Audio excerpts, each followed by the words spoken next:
Welcome to the Dreamy Physicist, a quiet corner of the cosmos, where wonder settles on your chest like a weightless blanket of stars, and science speaks in the hush of night. Hi there. I'm so glad you're here. Let your body sink into stillness. Let the day's edges blur. Let's begin our journey somewhere small, so small it escapes the eye, yet shapes everything you are. You press your fingers to the bedsheet. It feels solid, dependable, present. But beneath that feeling, beneath the surface of touch, lies a quiet truth. Nothing is truly solid, not in the way we imagine. Your bed, this room, they're built from atoms, tiny, ancient things, each one a miniature universe, not dense pebbles, but shimmering clouds of possibility, a ghost of probability, a whisper of presence. If an atom were the size of a mountain cathedral, its nucleus would be a single grain of rice at the altar, and its electrons would swirl like quiet winds around the rafters and the domes, never in tidy orbits, but in uncertain zones, like ripples in moonlit water. They don't spin, they shimmer. They are not where they are until you ask them. They exist as chances, as maybes, as almost theirs. And yet, in this strange haze, structure arises. From unknowing, a world takes form. Atoms don't touch each other. Not really. Your skin doesn't meet the sheet. Their electrons repel, fields pushing back, gently refusing to overlap. So what you feel as pressure, as contact, is the sensation of two worlds politely saying, "No closer, please." Solidity, it turns out, is made of distance, of electric boundaries, of invisible standoffs we mistake for surface. And still, you are held. You do not fall through your bed. You do not vanish through the floor. Because forces, unseen and constant, bind your world together. At the heart of each atom is a nucleus, protons with positive charge, neutrons with none, huddled in a space unimaginably small. They should repel, like charges resist. And yet they stay close, because something stronger holds them, the strong nuclear force, a glue that works only at the smallest scales, a force that lasts no farther than a whisper, but holds the universe in place. Without it, you wouldn't be reading this. You wouldn't be breathing. And those protons and neutrons? They're not the end of the road. They too are made of smaller things, quarks, and the carriers of connection, gluons, named for what they do. Gluons glue. They pass between quarks in an endless loop of holding on. They make togetherness a law, and quarks never travel alone. Pull one apart, and more appear. The farther you try to separate them, the tighter they cling, as if the universe prefers company to solitude. Even at the smallest scales, you see, things reach for one another. And from all this reaching, from all this clinging, comes matter, comes you. You are built from particles that yearn, from fields that respond, from forces that bind. And still deeper, beneath particles, beneath motion, beneath everything, there is space. But space is not empty, not truly. It is alive with potential. Fields fill it like windless air before a storm. One field is always there, The Higgs field, it stretches across the universe, invisible and constant. When particles move through it, they feel resistance. They gain weight. They become something. They gain mass. Imagine walking through mist. Some glide, some drag. The mist doesn't stop them, but it changes how they move.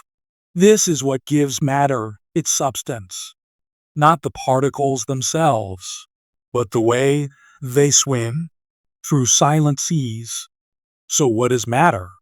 It's not just stuff. It's interaction. It's relationship. The universe isn't a warehouse of things. It's a web of exchanges.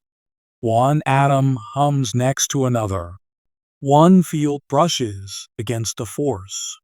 You rest against the air, and the earth pulls gently downward. Gravity isn't a chain. It's a soft invitation from mass to mass. You are always in conversation. You are never alone, not even in silence. Even now, your atoms vibrate. Electrons dance. Nuclei whisper. There is no stillness beneath the surface. Only movement made small, motion made quiet. You are a wave of activity disguised as stillness, a process wearing the costume of form. Your body replaces its cells, its atoms, its water, again and again. And yet, you remain you, like a flame, always burning, never the same, yet recognizably itself. You are not a thing. You are rhythm, a memory held in matter, a pattern written in stars. Because, yes, you are made of stardust. The hydrogen in your water was born in the first seconds after time began. The carbon in your bones, forged inside stars that lived and died long before Earth cooled. And the calcium in your teeth was carved in a supernova. You are old. You are ancient.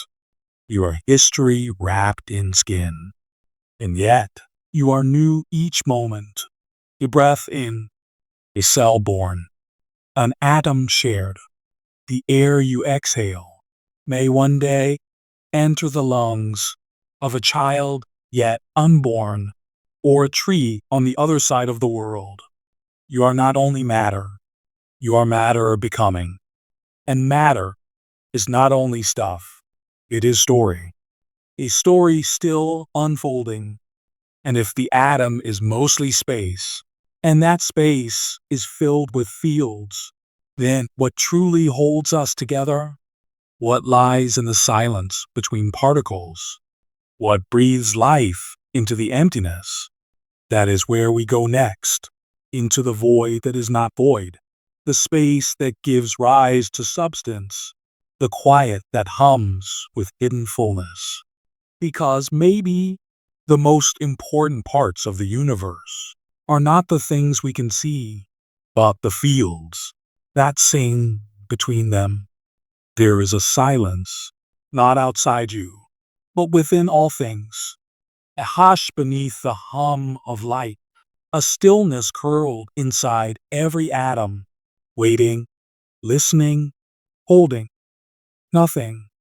And yet, this nothing is not what it seems. Tonight, you lie still, your breath soft against the dark, your body resting gently atop a planet made almost entirely of space. Reach down in your thoughts into the solid, seeming bed, past the quilt, past the cotton, past the fibers, and the molecules that bind them. Shrink yourself into one thread, then, smaller still, into the atoms that form it. And now, pause. This is where it begins to feel strange. Because as you enter the realm of atoms, you expect to find substance, tiny marbles, maybe, or dense little beads. But no, you find space, mostly space, a vastness, hollow and humming. Atoms, you see, are not little nuggets of stuff, but shimmering clouds of possibility. At their center, a nucleus, tiny and dense, like a pearl in the middle of a cathedral. And around it, electrons do not orbit, like moons around planets. They blur. They shimmer in regions of maybe, of almost, of perhaps here, but not quite. The space between that nucleus and its electrons? If you were to scale an atom up until the nucleus was a grape sitting in a cathedral dome, the outer wall of the atom would be hundreds of meters away. Everything between? Empty. And yet, not empty. This emptiness hums with energy, with electric potential, with quantum fluctuations that never sleep. Even in a perfect vacuum, a chamber evacuated of every particle, every speck of dust, every breath of air, the vacuum still fizzes with invisible life. Particles appear, then vanish, pairs of them, born together from nothing, gone again in a blink. This is what we call the quantum vacuum, a kind of nothing that is always doing something. Physicists call it vacuum energy, and it's not just theory. It's been measured, seen in the pull between metal plates, in the ticking of atomic clocks, in the faint but persistent push of the cosmos itself. What we call dark energy may be nothing more than this empty fullness, expanding space from within. Strange, isn't it? You are made of atoms, atoms made of mostly space, and that space, not empty at all. Even your stillness is buzzing. So why, you wonder, do things feel solid? Why doesn't your hand fall through the bed, through the floor, into the earth? It's not from the atoms touching each other. It's not from tiny balls pressed tight. It's from the dance of charges, the repulsion of electrons, whose fields ripple outward like unseen silk. When you press your hand to the wall, what you feel is not atoms touching atoms, but fields resisting fields, like invisible boundaries refusing to cross. You never really touch anything, and nothing ever really touches you. And yet, it all holds together. So perhaps it is not matter that gives you shape, but space itself, sculpted, stretched, and swirling by forces and fields. Even the proton in the heart of an atom is not solid. It's made of quarks, free in number, held together by a furious storm of gluons and energy inside a space smaller than thought can stretch. But what holds it there? What keeps this chaotic swirl from dissolving? The strong force. A force that binds quarks together so tightly that they never escape. So powerful. It's as if the nothingness inside the proton were clenched into existence by pure tension. So you begin to see this emptiness is alive, not void, but the hidden architecture of being. Even the space between stars, the so-called vacuum of interstellar dark, trembles with light, too faint to see, particles too rare to name. Yet, in their absence, they still define the silence between suns. The cosmos, in this sense, is not built like a castle of bricks, but more like music in a vast hall, sound moving through air, notes spaced by silence. And it's the silence that makes the music sing. So too with atoms and galaxies and thoughts. It's not the matter alone that gives meaning. It's the space between, the pauses, the gaps, the quiet fields, where nothing becomes everything. Even your mind floats in space, not outer space, but the kind that hums inside your own skull, between your neurons, between the firings of thoughts, between moments of knowing and not knowing. It is in that space where wonder lives. So tonight, as you drift, know that you are held, not by the firmness of form, but by the gentleness of distance. The world is not crowded with substance, but outlined by space. It is the nothing between the somethings that makes anything possible. And perhaps the universe is not trying to be full, but perfectly, purposefully hollow. And what a beautiful thought that is. Because if emptiness holds everything, then it also holds you, your body, your breath, your memories, and your dreams. You are not just matter moving through space. You are space shaped by matter and the quiet between your thoughts. Just like the quiet inside an atom might be more alive than you've ever imagined. Tomorrow, we will ask what happens when this empty, silent world is interrupted by your gaze. When just looking changes everything. The world you see rests on things you cannot.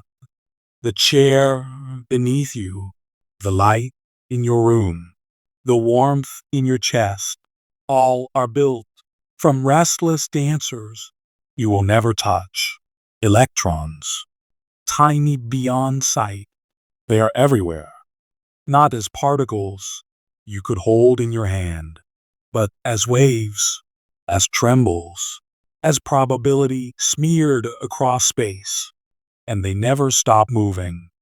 Not when the atom sleeps, not when the universe cools, not even at absolute zero, the coldest cold, where motion itself should freeze.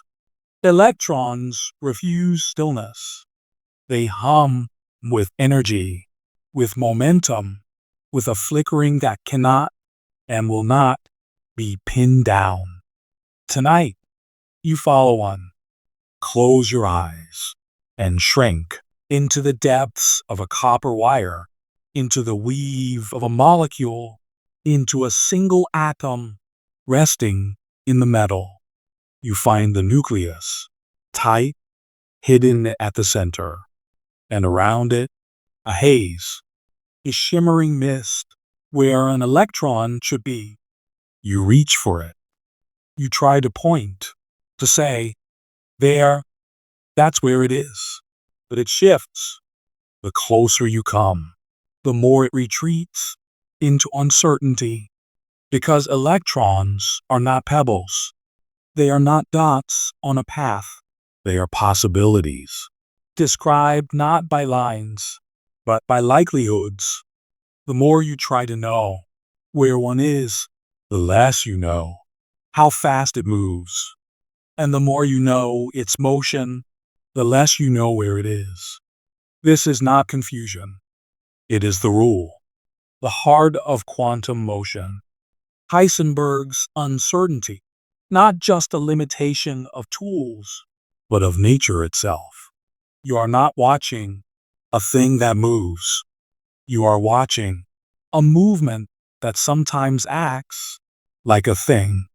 And oh, how strange this becomes when you give it space. Because left alone, an electron spreads. Its presence washes into a wide ripple, like ink in water, like music in a hall. It doesn't choose a place until it is asked, until you measure, until you look. Then, snap, a point appears. It acts as if it had always been there, but it hadn't. Not until you looked.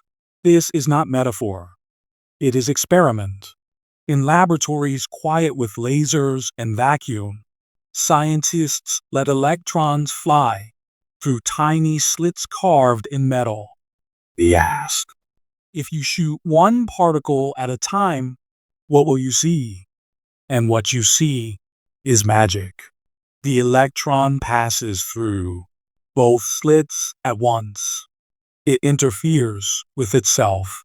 It builds a pattern, not of particles, but of waves, like ripples crossing on a pond. One electron, one ripple. A wave that is not in one place, but many. A whisper spread across space. But then you change the setup. You peek. You ask which slit did it go through, and the electron answers by collapsing. The pattern vanishes. The wave dissolves. Now it acts like a particle, like a tiny marble, choosing one path. By observing, you change the outcome. By measuring, you erase the wave. It's not that you broke it. It's that it was never a thing until you asked it to be. That is the dance of the electron. Restless, uncertain, real only in the act of being seen. And still, the mystery deepens. Because electrons also spin, not like tops, but with an intrinsic twirl that gives them identity. Up or down, this or that. And yet, not until you ask. And what's more, you can take one electron and make it entangled with another, then move them far apart, across a lab, across a continent. And when you measure one, the other responds, instantly, as if they had whispered through space itself. But this is the story for another night. For now, you remain with a single electron fluttering in the shell of an atom, refusing to settle, refusing to still. Even in the darkest void, even at the coldest edge, it buzzes. This is 0-point energy, the jitter of existence that never stops. Even when all heat is gone, when time itself grows quiet, electrons still move. They must. They are not allowed to rest, not because they are stubborn, but because stillness, true stillness, would violate the rules woven into reality. And so, they shimmer on in your body. They swarm in atoms of oxygen and carbon, flickering through chemical bonds that make your muscles work, your neurons fire, your memories sing. In the stars, they spiral through magnetic fields, shedding light. You see, as starlight, in a single photon from the sun, an electron in a green leaf is bumped, sent leaping, and in that leap, life begins. Photosynthesis, vision, electricity, they all begin with an electron that cannot sit still. And because it won't, the world becomes active, charged, alive. Still, you lie there, tucked in stillness, yet made of this unstillness. You are a storm, held gently in form, and in your brain, electrons hop and pause, flowing through the circuits of thought that bring you here to wonder. So next time you flip a switch, when the light obeys, think of the current, a river of electrons pouring through copper, like children skipping stones, free yet following paths carved by physics. They don't roll like balls. They don't march like soldiers. They drift, guided by fields, propelled by potential. You do not need to see them to feel their presence. They are in the glow of your lamp, the warmth of your tea, the spark behind every heartbeat. And yet, despite all we know, despite every model and map, no one has ever truly seen an electron as it is. We see only its effects, the marks it leaves, the changes it makes. It is a particle and a wave, a presence and a question. It is not here or there until you ask. And even then, you are only catching it mid-dance, in one pose, in one moment of its endless motion. And so we wonder, if this is how one particle moves, what happens when many such dancers are entangled, entwined, and allowed to whisper together through the dark, beneath the swirls of the restless electron, deeper than the cloudy haze where orbits blur and probabilities reign. There is a tighter place, a smaller space, a hidden fortress at the heart of every atom, the nucleus. You arrive not with a sound, but with a hush, slipping past the veil of electron waves, down into the center, where weight gathers, where mass hides, where the very core of matter holds itself together with a quiet desperation. You expect emptiness. After all, the atom is mostly space. If it were a cathedral, the nucleus would be a speck hovering at the center, and the electrons would swirl far beyond the walls, ghost-like in the rafters. But that speck, that impossibly small core, holds nearly all the atom's mass. It is dense. It is stubborn. It is made of secrets. And those secrets begin with protons and neutrons. You imagine them as tiny beads, close packed, like marbles in a trembling hand. But even this is too simple. They are not solid, not truly. They, too, are made of parts, quarks, 3 for each proton, 3 for each neutron, tied together by threads that never let go. You float closer, deeper still, into the interior of the proton, and you find that the quarks themselves aren't sitting still either. They jitter, they dance. They exchange tiny messengers called gluons, particles of the strong force, the strongest force we know.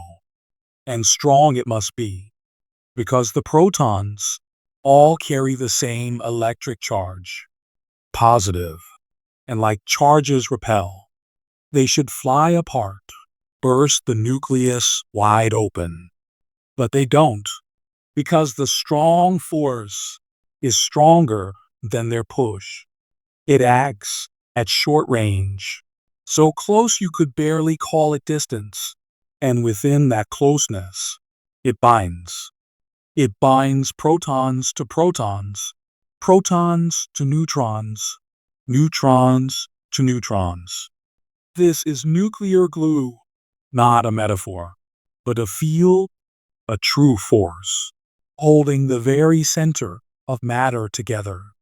Still, it is not gentle. The balance here is a kind of tension, not harmony, but pressure, not stillness, but a push and pull that risks unraveling with even the smallest change. You peer at an unstable nucleus, one with too many protons, too many neutrons, or just enough imbalance to make it twitch. And slowly, It lets go.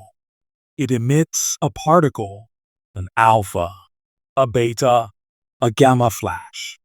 A fragment flies away, and the atom becomes something else. Radioactive decay. A transformation, not with a bang, but with a whisper, a quiet alchemy written into the rules of the strong and weak forces. And from these quiet decays, heat can rise.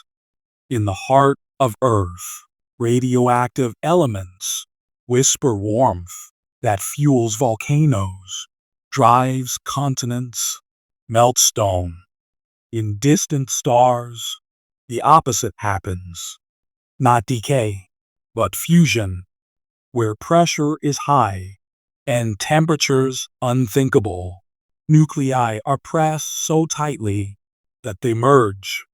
Two light atoms become one, and the mass they lose becomes light, equal mc2.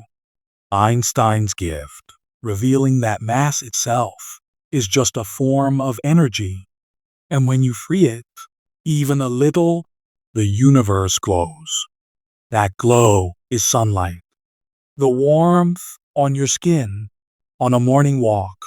It began in the core of the sun, where hydrogen nuclei fused into helium, releasing photons that took thousands of years to climb to the surface, and then 8 minutes to fall into your eyes. Every flicker of starlight, every candle's flame, is a trace of nuclear truth. And yet, we did not always know. There was a time, not long ago, when atoms were thought indivisible. Then came the bomb, the unleashing of the nucleus, terrible, brilliant, irreversible. It was not the electrons, not the outer cloud, but the center that held such power. We learned, with awe and fear, that the tiniest core could change the world. You pause, hovering there, inside this hidden space. The nucleus is not a place of calm. It is not soft. It is not quiet. It is compact violence, held in equilibrium, a story of forces woven tightly enough to give rise to all structure. Without it, no table, no tree, no breath, but with it, solidity, gravity, life. And yet, there's still more, because neutrons and protons, glued so tightly inside, are not all there is. They too flicker with fields. They too are smeared by uncertainty. They too can vanish, reappear, transform. Sometimes, a neutron alone, outside the nucleus, will decay. It becomes a proton, an electron, and a whisper of energy, a ghost called a neutrino. It flies away, without mass, without charge, without light, but with momentum, with a memory of the change that happened. And somewhere, far from here, a detector buried beneath the earth might catch one in billions. Just a sign, a hint that the nucleus has spoken. And what about the heaviest nuclei? Uranium, plutonium, those that barely hold together. They can split, fission, a chain reaction where one falling neutron breaks a nucleus, releasing more neutrons, which break more and more. And in that chain, energy spills outward, too fast, too much. But it can be tamed in stars, in weapons, in reactors, and perhaps someday, in peaceful suns, we build ourselves. Contained fusion, clean and bright, a dream of fire without fear. You drift now from the nucleus back outward. The electrons still hum. The atom still holds. And yet deep within, is this core of tension, this knot of mass, this tightly held secret that shapes everything. You press your hand to your chest, not to feel your heart, but to feel your atoms, to remember that within them are quarks and gluons, fields and decays, histories written in nuclear flame. And still, you wonder if the nucleus holds mass and electrons form chemistry, what happens when two atoms come close? When their clouds touch, their forces meet, and bonds begin to form? What makes one element choose another? What shapes the molecules that shape you? That is the question you carry forward as we leave the core and begin to drift toward the spaces where atoms meet and hold hands. You reach out your hand, but you do not touch the world.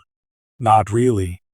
Not the chair beneath you, nor the warmth of a mug, nor the fingers of someone near. You never truly make contact. Instead, something invisible holds the space between. Something softer than matter, more patient than form, always present, yet never seen. A field. The room around you is filled with them. Electric fields, magnetic fields, gravitational ones too. Silent presences, threading every gap, stretching from stars to skin. You cannot gather them in your palm. You cannot stack them or fold them, but you feel them with every breath, every blink, every heartbeat. They shape what moves. They whisper to particles. They are not made of things. They are the reason things behave. Close your eyes and fall gently into this idea that the universe is not made only of particles or objects or even atoms, but of fields, continuous, humming, woven into space itself. Start with the electric field. It lives around every charge, stretching outward, invisible arms of influence. A proton holds one, an electron two, but opposite.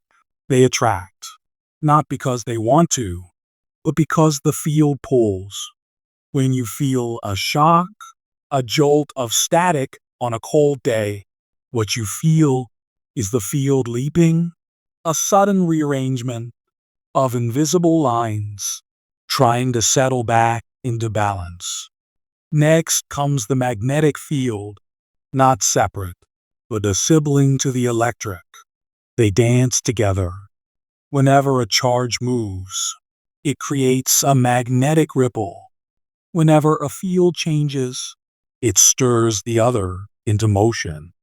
This unity has a name: electromagnetism, a single force, one that binds your world, from the smallest spark to the sun's warm breath. The earth itself is wrapped in a magnetic field. It shields us from the wild particles of space. It cradles compasses. It has reversed, flipped, wandered across ages. Birds feel it in their bones. Whales follow its lines across oceans. And in machines, we've learned to shape it, to build motors, to speak across continents, to light up the dark. But the field does not end there. Even gravity, that quiet tug pulling you downward every second of your life, is a field. It is not something the earth throws. It is something the earth is. A bending of space, a curve in the fabric, a quiet slope that everything rolls down. You feel it not because it shouts, but because it never stops whispering. And the strangest thing of all, fields are not just passive. They don't just respond to matter, they are matter. In quantum physics, every particle is a ripple in a field. The electron? A ripple in the electron field. The photon? A wrinkle in the electromagnetic field. The quarks inside a proton? Ripples too, in deeper, more abstract fields. There is not one field. There are many, layered across space, like invisible silk. Some you've met, some you live inside. Others only appear in the highest energies or the earliest moments after time began. But one of them is the strangest, the Higgs field. You can't feel it. You can't see it. Yet it fills all space. And as particles move through it, some are slowed, not stopped, just given mass, as if dragging a foot through honey. Without the Higgs field, there would be no weight, no resistance, no mass at all. Photons pass through untouched, massless, free, but electrons? They stumble, they gather inertia, they gain substance, and so the universe becomes real. You float now, imaginatively, through a world of nothing but fields. There are no hard edges here, just rises and falls, valleys and peaks, where the field value changes. A particle is not a dot, it is a knot, a concentrated swirl, a local trembling, in an otherwise quiet sheet. And when two particles interact, say, an electron and a photon, what's really happening is that one field is borrowing from another, passing momentum, shifting the local shape. No collisions, no impact, just interference patterns in a sea of presence. Even the forces themselves, strong, weak, electromagnetic, are carried by fields. Each has its own messenger particle, the photon, the gluon, the W and Z bosons, and all of these are just momentary flutters of deeper, ever-present fields. You begin to see how strange your world truly is. The wall you lean on is a field-bound object. The warmth you feel is energy moved through fields. Your own thoughts, sparks of electricity in the brain, are tiny surges in controlled electromagnetic webs. You do not merely live among the fields. You are made of them, and yet they remain unseen. You cannot cup a field in your hands, but you can trace its effect. A compass needle turns, a feather falls, a spark arcs across a gap. Science has given us the tools to draw the lines, write the equations, build devices that answer, yes, something is here, even if we cannot hold it. Fields bring us light and sound and motion. Fields hold atoms together. They define shape. They are the backdrop and the music. They are how particles know when to attract, when to repel, when to decay, when to dance. And sometimes they ripple without reason. Even in vacuum, even in the absence of all matter, the fields still hum, still vibrate, still flicker with ghostly energy. This is the quantum vacuum, not empty, but a restless sea of possible flickers, where particles appear and vanish, borrowing energy briefly before giving it back. And we've seen this too. A particle collider smashes beams together, and out of that raw energy, new matter appears because the fields were already waiting, already prepared to become something with just enough energy and just the right twist.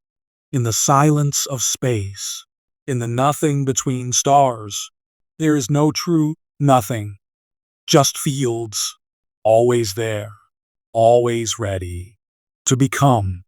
You breathe in, you exhale. You are part of this, a ripple among ripples, a self-aware pattern in the fabric of fields. And now, as the fields stretch onward and the particles settle again, a new question emerges. If we are built from fields and shaped by forces, what happens when we are observed, when the field is watched, when its ripple is measured? Does something change just because we looked? The answer will carry us gently into the mysteries of observation itself. There is a stage, but there is no script, no actors, no spotlight, no audience in velvet rows. And yet, the moment you look, a scene begins. This is the paradox, the quiet strangeness.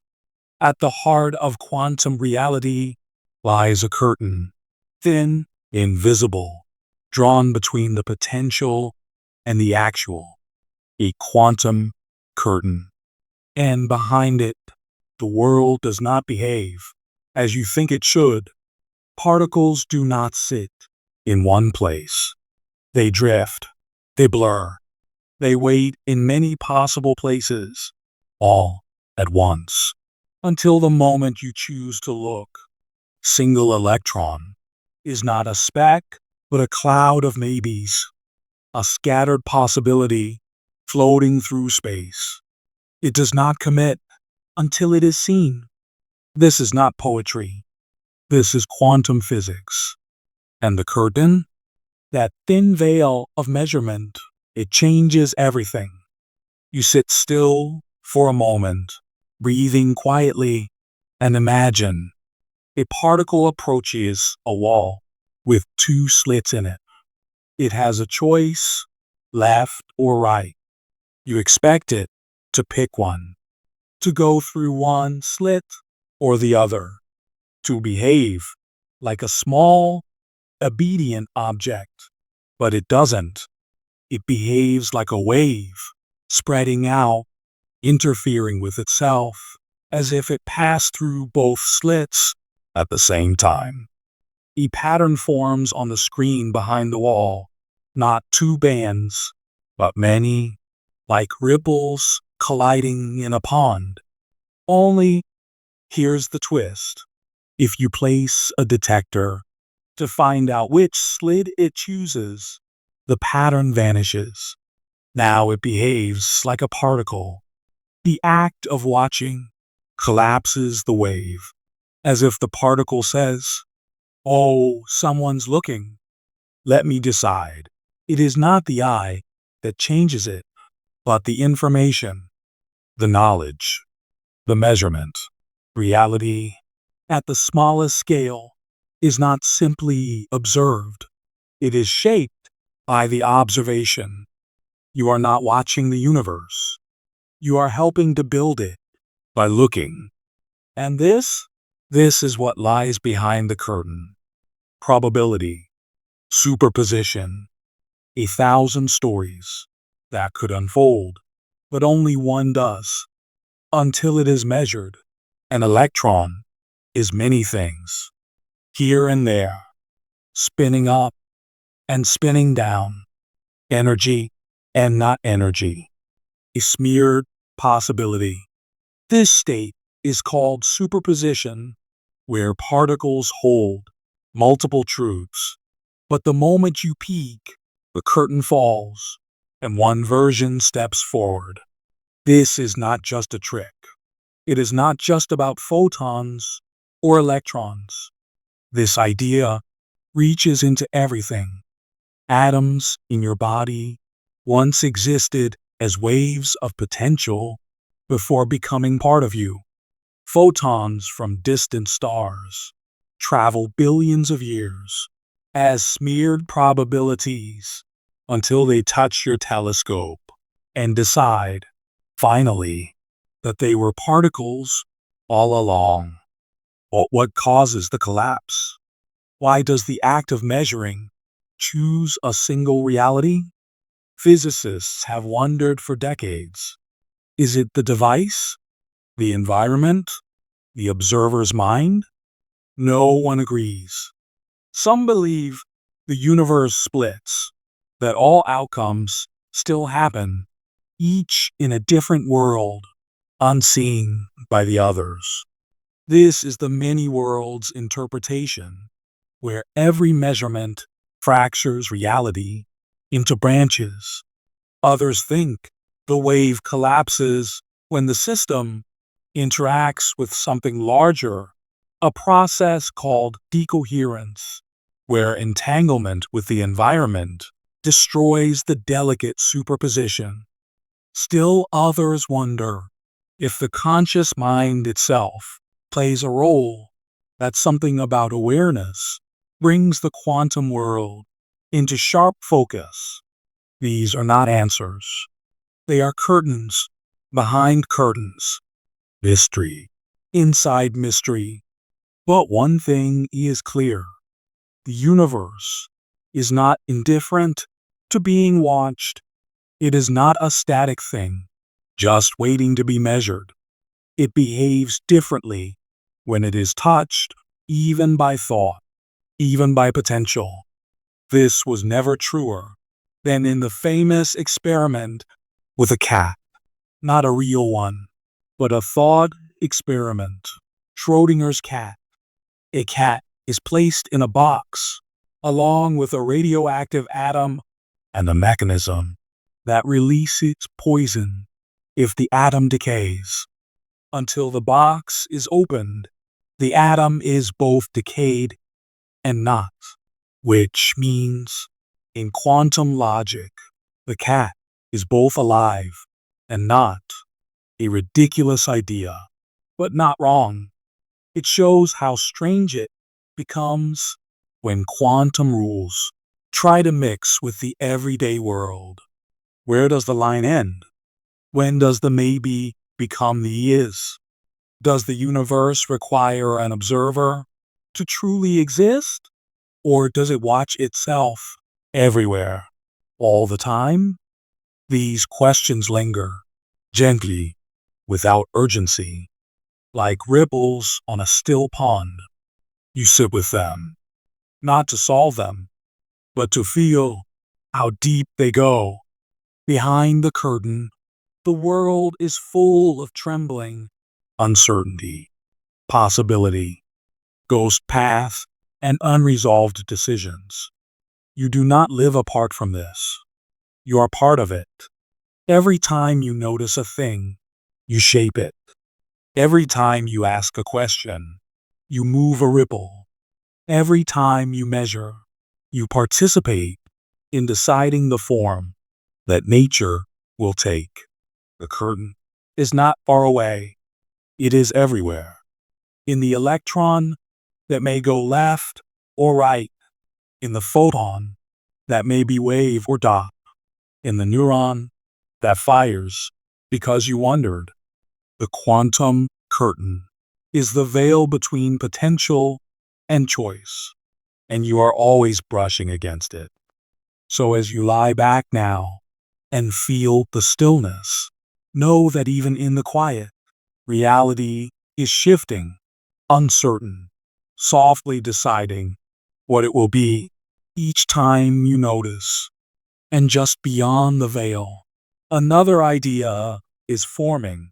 What if particles aren't just individual beings, but are connected in such a way that one instantly reflects the other? What if distance is an illusion, When it comes to entangled hearts, let's lift that next veil together, somewhere between yes and no, between here and not here, between was and will be. There lies a trembling silence, a hush in the fabric of everything, a whisper of maybe. In this still, uncertain space, quantum particles drift without needing to decide. They are not indecisive, they are free. And this freedom has a name. It is called superposition. To imagine it, close your eyes. Picture a coin spinning through the air, not landed, not frozen in heads or tails, but a blur, both at once. In the quantum world, this is not a trick of timing. It is a truth until something disturbs it. A particle can be many things. It can be here and there, up and down, black and white, all without contradiction. It is not pretending. It is not hidden. It is simply unresolved. This gentle flicker of maybes is not just a dream. It is what makes atoms breathe, what gives rise to chemistry, what lets stars shine, and electrons whisper between energy levels. You live in a world built on unresolved truths. Let's look closer. Imagine an electron within an atom. It is not circling a nucleus like a planet around a sun. That picture is wrong, too solid, too settled. Instead, the electron floats in a cloud of possibility. It hums within a space defined by math and probability. And when it absorbs energy, a breath of light, a photon, it doesn't move in a line. It leaps, a quantum jump. Suddenly, it flickers into a higher state, into a different cloud. It is there and not there, in between, until it returns, shedding the light it took. This is the shimmer of quantum life. Each of these transitions requires a pause, a brief moment when the system lives in superposition, not fully one, not fully another. It is as though the universe is always mid-sentence, always waiting for the next word before completing its thought. You may wonder, how can something be two things at once? Isn't this just a flaw in how we look? But it is not about seeing. It is about being. Experiments show it clearly. A single photon can be sent toward a mirror that splits it into paths. One path leads left, the other right. But the photon does not choose. It takes both until, again, you measure. Then it decides. It collapses. One outcome becomes real. The other fades into silence. This is not hesitation. It is quantum logic. It is the nature of things to remain soft until made sharp by contact. A measurement is not just a reading. It is an interaction. Touch. A conversation. When you ask, the universe replies by picking one answer from its cloud of maybes. You do this all the time without noticing. Your neurons flicker between firing and resting. Your body exists in a dance of energy levels, quantum vibrations that keep your chemistry alive. Even the sun shines because of quantum tunneling, a particle slipping through a barrier it should not pass because it doesn't always obey the rules of the solid world. It listens, instead, to the music of probability. And so, the very idea of solidity melts away under the microscope. That chair, that wall, even your hand, each is made of particles that are not always particles, that drift and hum and shimmer in clouds of uncollapsed reality. It is only when they interact with each other, with light, with you, that they become a thing. The world is not made of things. It is made of maybes. And maybes are astonishingly powerful. They let atoms form molecules. They let electrons exist in just the right energies to build life. They let computers work. For quantum computers, those strange devices now rising are built not on bits of 0 or 1, but on qubits, which are both 0 and 1 at the same time. This is not science fiction. This is the blooming edge of technology. Qubits live in superposition, and while they remain unresolved, they can hold entire galaxies of computation. Only when read do they fall into a single answer. But by then, the work is done. The quantum dream has done its work in silence. To keep a qubit from collapsing, scientists must isolate it from the world, from heat, from vibration, from noise. A single whisper can break the spell. Superposition is fragile. A breath can end it. And yet, without it, the universe would be mute.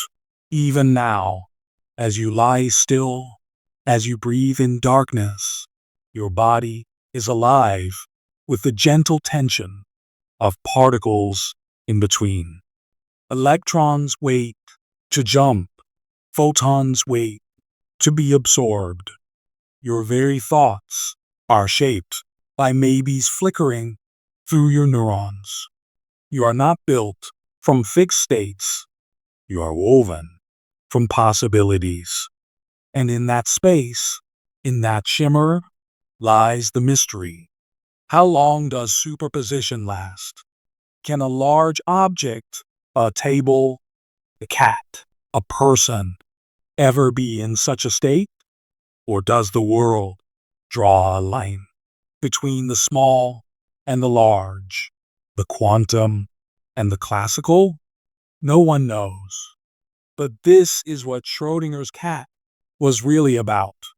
Not a joke, not a paradox, but a question. Where does the flicker end? When does maybe become is? And what happens when two particles in superposition are also entangled? What if their maybes are not just theirs alone, but shared? What if your flicker could echo across space, felt by something far away? And what if you never truly collapse alone? Let's step gently now toward that next strange truth, where two become one and distance loses meaning. There is a moment, small but cosmic, when a question is asked and the world must choose its answer. That moment is measurement, not just observation, not merely looking, but a touch, a nudge, an encounter so delicate yet so profound that it reshapes what was possible in the quantum realm. To measure is to make real. Before that moment, a particle lives in shimmering possibility. It is here and there. It spins up and down.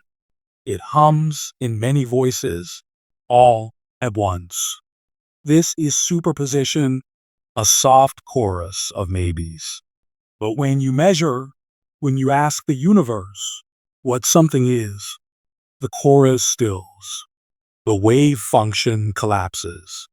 The flicker becomes a fact. The electron chooses a place. The photon chooses a path. The particle decides to be this and not that. And the other possibilities vanish, gone, like dreams that slip away with morning light. But what does it mean to measure in this strange world? It does not take a human eye, a notebook, a lab coat. The universe doesn't wait for awareness. No, measurement can be anything that leaves a mark, anything that entangles the quantum with the classical, detector clicking, an atom absorbing a photon, a leaf brushed by light. All are acts of measurement. All change the story. This is not how you were taught to think. In school, you may have learned that the world is always there, solid, steady, waiting. The moon shines, whether or not you look. But at the quantum scale, this comfort dissolves. Until something is measured, it is not simply hidden, it is undefined. Its reality waits to be called forth, like a character in a play who waits in the wings, holding every possibility for the role they might play until they are summoned to the stage. And once the choice is made, it cannot be undone. You may wonder, does the act of observing create the world? Does consciousness shape the cosmos? It is tempting to believe so, but the truth is stranger still. The act of measurement need not involve thought, only interaction. Quantum system enters a relationship with the environment, and in that relationship, uncertainty collapses into certainty. Imagine this. You send a photon toward a screen with two slits. It could pass through one or the other, or, in the language of quantum, both. And so, on the other side, an interference pattern appears, a ripple of light and dark, like overlapping waves on a pond. This is the beauty of the unmeasured world. But now, you add a detector to see which slit it uses. Just a little camera, a tiny question. And the moment you ask, the interference disappears. The photon chooses a path, one slit, one answer. The waves collapse into particles, the mystery into clarity, and the pattern becomes plain.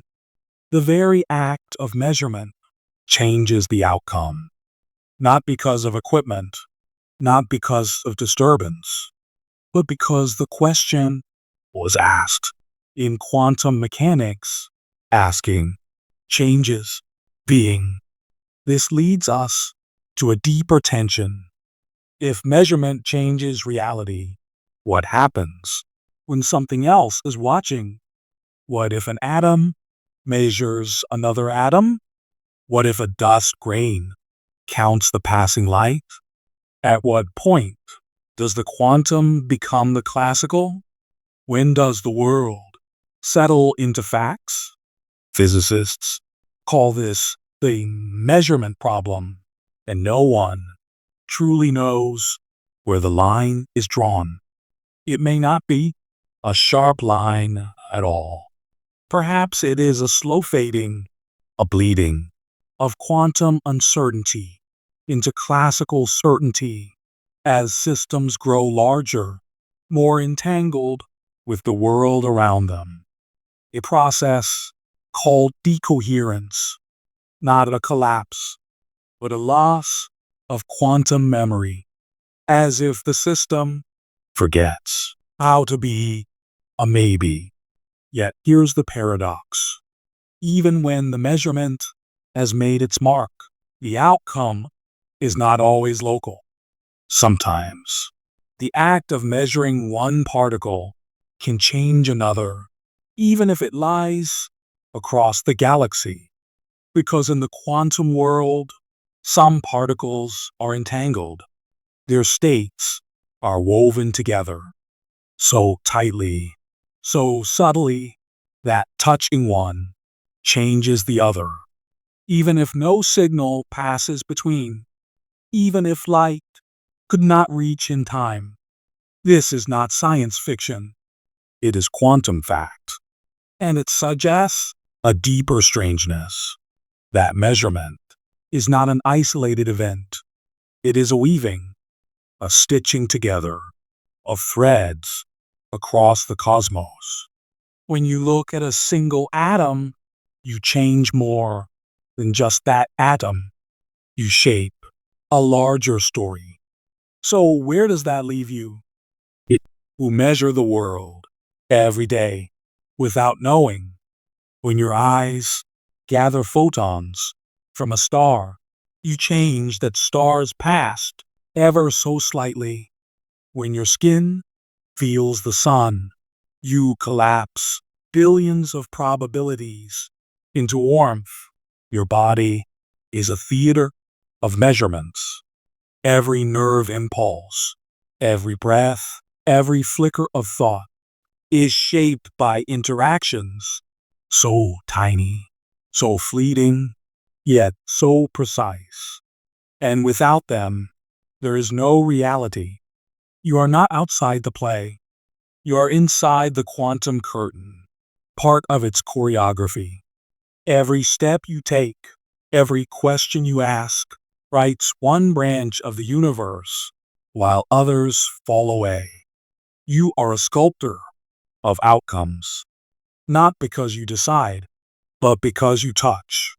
And still, the biggest mystery remains. What is a measurement, really? Why should the universe change its tune the moment we listen? Some think we need new physics. Others say we must simply accept that reality is not as concrete as it feels. Perhaps the world is not made of things at all. Perhaps it is made of relationships, of connections, of events, and measurement is the act that binds them. You, a ripple in the fabric of being, collapse the possibilities around you every moment. You are not merely watching the story, you are writing it. But now, a deeper mystery calls. If measurement brings clarity, what of the space before it? What lives in the shimmering in between? What holds the flicker of two particles that remain entangled no matter how far apart? Can two things remain linked without touching? Can distance be an illusion? Let us go now to the next door, the one where silence stretches between stars, but a whisper still passes through. In the deep hush between galaxies, where the starlight travels for billions of years, through velvet black, a thread remains. Invisible, unbreakable, instant. It is not made of matter. It does not stretch like string, yet it binds as tightly as any rope. This is entanglement, a whisper between particles that never fades, no matter the distance you try to place between them. Imagine two photons born together in a single spark of light, twins of the quantum world. They share a fate, even as they fly apart. Send one to the far side of the earth. Let the other drift into the vastness of space. Now, touch one. Measure it. Ask it a quiet question. And the other, no matter how far, answers too, as if they were never apart, as if the space between them was merely an illusion drawn by your eyes. This is not metaphor. This is not poetry pretending to be science. This is real, observed, measured, confirmed again and again in the quiet logic of quantum experiments. You may pause here. You may feel something deep inside you resisting this truth. How can a particle measured here change the state of another over there with no signal, no delay, no cause that travels in between? Einstein called it spooky action at a distance. He could not accept such instant reach across empty space. He believed there must be something hidden, a secret variable tucked beneath the equations, whispering to both particles in advance. But the universe said no. Bell's theorem came like thunder in the quiet halls of theory, a testable difference between hidden whispers and true entanglement. And the experiments followed one after another. And the results were clear. No hidden code, no private instructions, no local cause. Only this: when particles are entangled, their realities are not separate. So what is entanglement, really? It is not communication. It sends no message. It cannot be used to shout across the stars. It is not magic. It follows the rules. It simply rewrites what rules mean. Entanglement says that two particles are not at all. They are one system, even when split. Even when you try to draw a line between them. Coin spun in air shows both sides in its blur. But the moment you catch it, you see one and know the other is not. Entangled particles are like that coin. Two, but not separate. Opposites, but not apart. There is no analogy that holds it perfectly. No metaphor that doesn't slip in your hands. You could say they are dancers on opposite ends of a stage, mirroring steps, no matter how far. Or they are a single thought, split across two minds, finishing each other without a word. Or they are stars in the sky that remembers every pairing. But even these fall short, because entanglement is not about similarity. It is about inseparability. Not knowing one makes the other undefined. They are not separate things that influence each other. They are one that looks like two. So what happens when you measure one of them? You do not change the other. Exactly. You reveal a truth they already shared. A coin that lands heads was already fated to leave tails in its partner's palm. But here's the strangeness. That fate was not determined beforehand. Until the moment you measure, neither coin has landed. And when one does, the other collapses with it. Instantly, every time. Even if light itself could not bridge the gap fast enough to carry the news.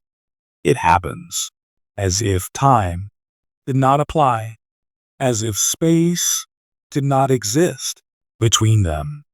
You may ask, how can this be?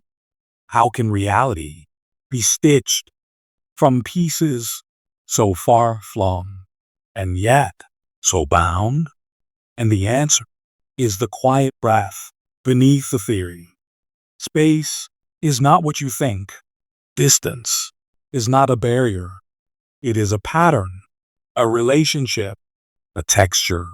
In the quantum weave, entanglement shows us that location may not be fundamental, that being may proceed where, that the universe is a net of connections, not objects, but links. And some of those links are uncuttable across labs and oceans. Scientists now entangle photons and electrons, atoms, and clouds of gas. They stretch threads between cities, between satellites. Entanglement, once an eerie idea, is now a tool. It is the fabric behind quantum teleportation, not of bodies, but of information. It is the key to quantum cryptography, a lock that cannot be picked because tampering shatters the link. It is the heartbeat of quantum computers, machines that do not just compute, but entangle calculations to unlock answers hidden from classical minds.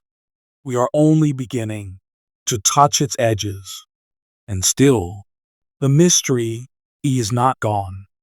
It deepens. What happens if the universe itself was born entangled? What if every particle you see, every atom in your body, still holds a distant twin? What if the stars do not shine alone? What if you are part of a symmetry you cannot see but can feel sometimes in dreams or wonder? There are physicists who believe that spacetime itself may arise from entanglement, that geometry, distance, even gravity are not fundamental, but emergent, woven from the way information connects. And so, in the quiet of the cosmos, a strange comfort lingers. Even the smallest things can remain entwined, even across time, across light years. Something of the beginning holds. There is no cord to cut, no voice to silence. Entanglement whispers, we are not as separate as we seem. Me, the stars, the dust between them.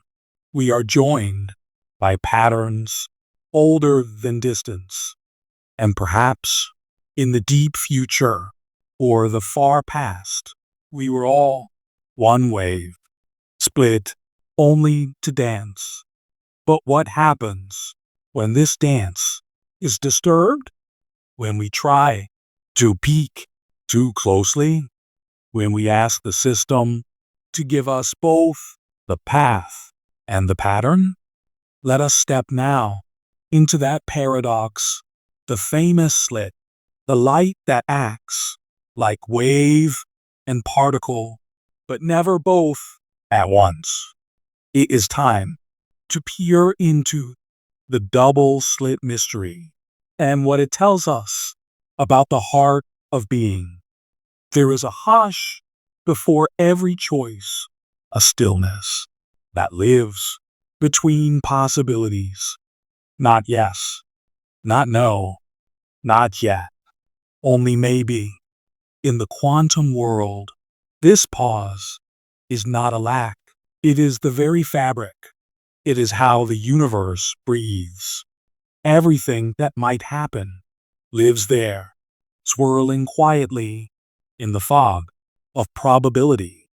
And only when we look, only when we touch, does the fog give way to a single truth. But until then, reality itself does not decide. Imagine a tiny particle, an electron. a whisper of matter. You cannot point to where it is, only where it might be. You cannot say what it's doing, only what it could do. It moves, but not like a stone across water. It drifts like a dream through every path at once, each one a thread in a shimmering web of potential. You want to know, where will it land? The answer is not a single place, but a map of chances, like raindrops on glass that might slide left or right. You can guess, but you cannot know until it happens. And even then, only that one path survives.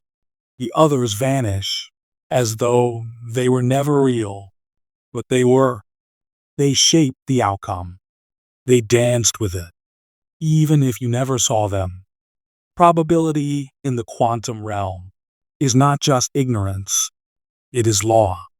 It is not that you don't know, it's that the particle itself does not know until it is forced to choose. The wave function, that delicate, ghostly myth that wraps around each particle, tells you the spread of all the places it might be. Not a guess, not a hunch, but the full, glowing field of maybe, and then a touch, a detector, a question, and the wave collapses. Single choice falls from the haze, like a star flickering into being. But the strange beauty is in the build-up. Fire one electron through a barrier with two open slits. You don't watch. You just let it go. Then another, and another. Thousands. And on the screen behind, a pattern begins to grow. Not two spots, as you'd expect, from particles choosing a path, but waves, bands, ripples of brightness and dark, where the maybes interfere, like notes in a song, where the electron seems to have gone through both slits at once. The interference pattern is not a picture of where it went. It is a map of its possibility, a choreography of chance. Each point of light on the screen marks not just position, but a culmination of all the paths that were almost. Now add a detector. Watch to see which slit it passes through. Suddenly, the wave is gone. No more ripples. No more shimmering choices. Just two spots. Particle. A decision. The dance is over. The fog clears. Too soon. Because now the electron knows you are watching. And it must declare a path. This is the paradox at the heart of it all. When unobserved, a quantum object is a fluid wave of probabilities. When observed, it is a solid fact. But what counts as observation? Is it light touching it? Camera recording? A human eye? Even now, no one is sure. What is certain is that the wave is not just a metaphor. It is real. It is the structure of uncertainty, the scaffolding beneath every outcome. And yet, that scaffolding disappears the moment it becomes real. Probability, then, is not just about randomness. It is about potential. A quantum particle is not undecided, like a flip of a coin. It is all decisions, woven together, until you press it to choose. This may feel deeply unsettling. A world where nothing is certain until it must be. But it is also profoundly beautiful, because this means that reality is not fixed. It unfolds. It listens for the quiet pressure of interaction. It waits for context. In the classical world, a stone throne follows a path set from the start. In the quantum world, the particle throne does not. Its path is not chosen until it must be. And even then, it carries the memory of every path it could have taken. Those other maybes, they matter. They shape the outcome, even as they disappear. This is why quantum theory does not give answers, it gives predictions.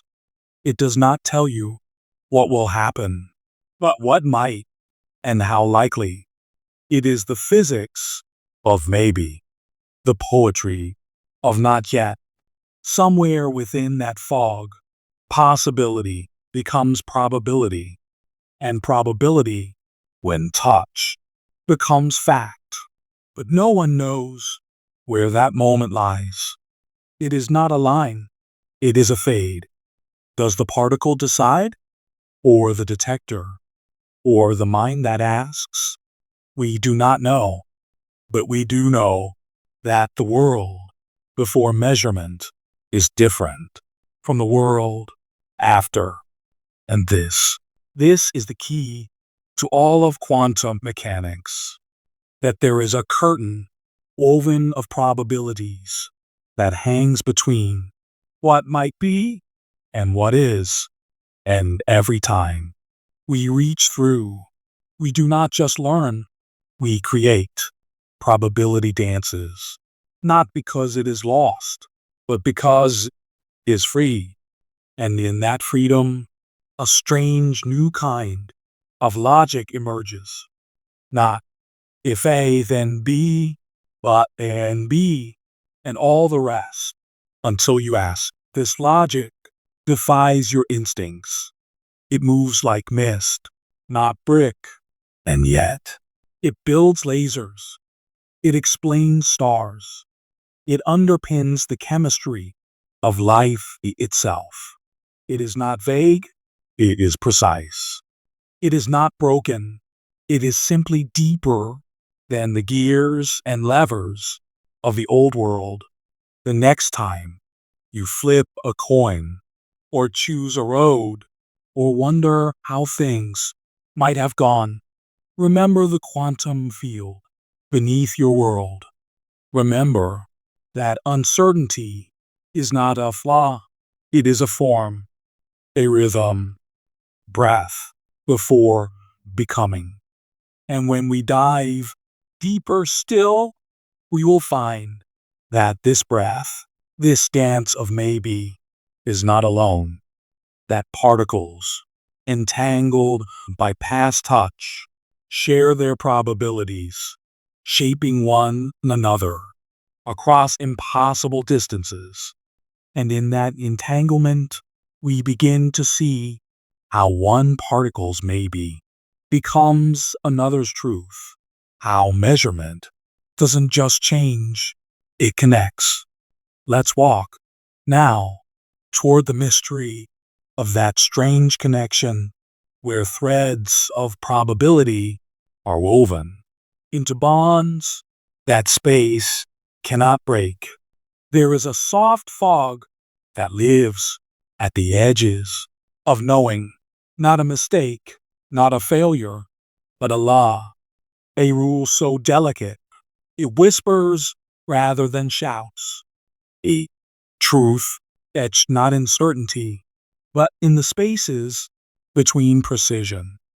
This is Heisenberg's principle, not a principle of things, but of knowing, of what can be known, and what must always stay just out of reach. The world, when looked at too closely, slips between your fingers. You might think, if you only had a better microscope, you could see it all, where a particle is, where it's going. Every flicker, every tremble, but Heisenberg tells you, No matter how fine your lens, you cannot hold both truths at once. Position and momentum, they do not sit quietly side by side. One sharpens and the other dissolves. Imagine a tiny marble rolling across a table. You could say, it is here. It is moving that way. Simple, familiar. But the quantum marble plays a subtler game. The more clearly you say, it is here, the more faintly you hear where it's headed. If you measure its position with absolute clarity, its momentum becomes a smear, a guess. And if you fix its momentum, catch its rhythm, its speed, then its location spreads wide, like ink in water. It's not a limitation of your tools. It's not a cloud you could one day clear. It is the structure of nature itself, a quiet rule, not of chaos, but of balance. This is uncertainty, not as anxiety, but as harmony, like pressing down on one piano key while the others soften, like trying to hold light and shadow in the same palm. It is not a crack in physics. It is the music of physics. Werner Heisenberg did not stumble upon a mistake. He discovered a boundary woven into reality. In 1927, he proposed this simple truth: x multiplied p/2, an equation, yes, but beneath it, a revolution. At the uncertainty in position, keep the uncertainty in momentum. Planck's constant, small but fundamental.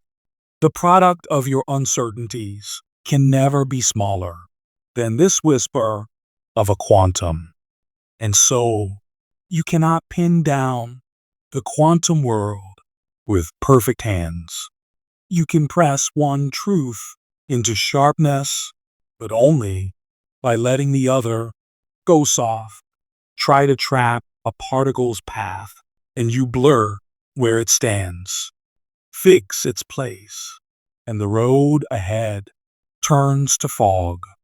Somewhere deep in this is a kind of grace.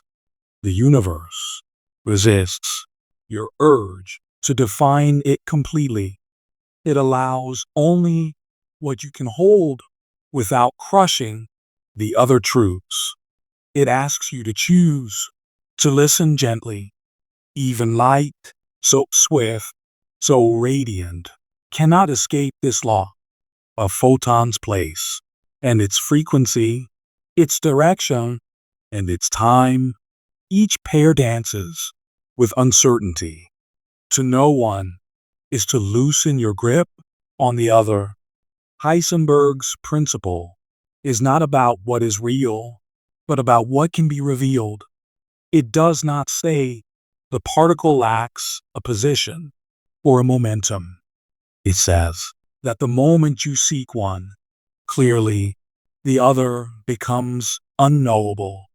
The act of knowing is also the act of unknowing.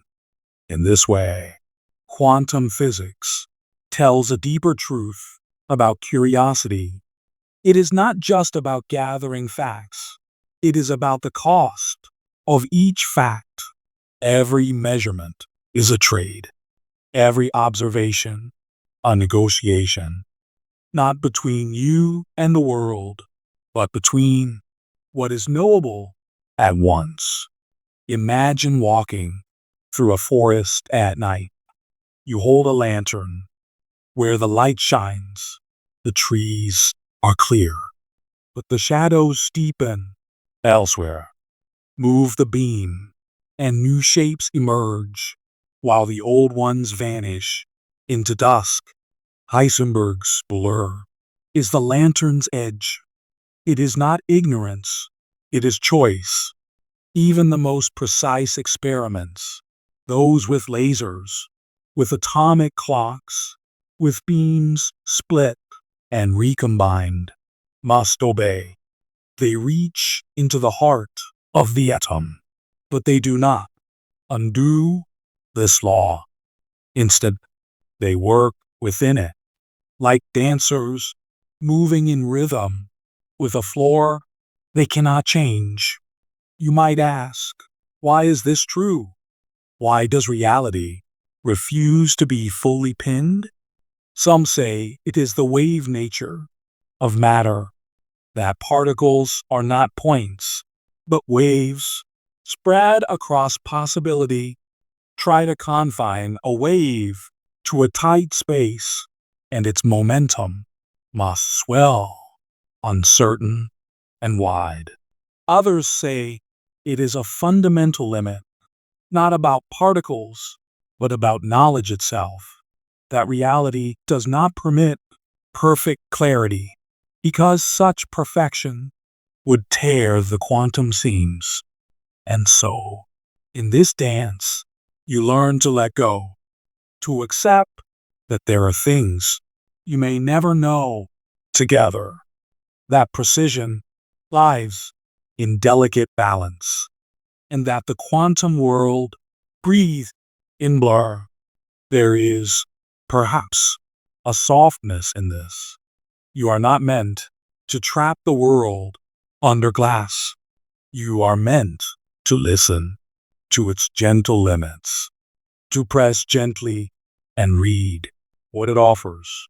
And in return, the universe opens, not its whole self, but enough. Enough to build computers and stars. Enough to discover atoms and time. Enough to wonder. And so Heisenberg does not silence you. He invites you to speak quietly, to ask your questions with care, to learn by listening to what can be said without shouting. Next, as we pull back from the quiet tremble of uncertainty, we look at what happens when particles lean into choice, when a wave is asked to become a dot, when the mere act of observing transforms potential into presence. What is this act of measurement? Is it a collapse, a communication, or a cosmic decision made in the dark? Let's walk now toward the mystery of measurement and the strange moment when possibility becomes fact. Breathe in and feel the air slide quietly into your chest. You are taking in atoms, not as ownership, but as invitation. Nothing you breathe is entirely yours. Not the oxygen, not the nitrogen, not even the trace of a perfume left lingering from someone you'll never meet. The atoms you gather have been here longer than memory. They have danced in the lungs of whales, whirled through trees, tumbled in storm winds across oceans. And now, for just a moment, they are part of you. This is the secret of the atom. It does not belong. It visits. Everything you touch is made of these guests, tiny, buzzing, never truly still. An atom is not a building block in the way we once thought. It is a pattern of borrowed time. At its heart, each atom is mostly empty space. A nucleus, so dense, it holds nearly all the atom's mass, sits cradled in a wide, whirling probability cloud, where electrons and shift and refuse to be pinned. These electrons aren't tiny planets. They do not orbit in neat, obedient rings. Instead, they live in layers of maybes, regions where they are likely to be found, but never guaranteed. A blur, a presence, some more than a stone. And those electrons, they aren't fully yours either. They shift, they slip. In metals, they flow like rivers, unchained from any one nucleus. In molecules, they stretch between atoms, shared, not owned. The atoms of your body are not solitary units.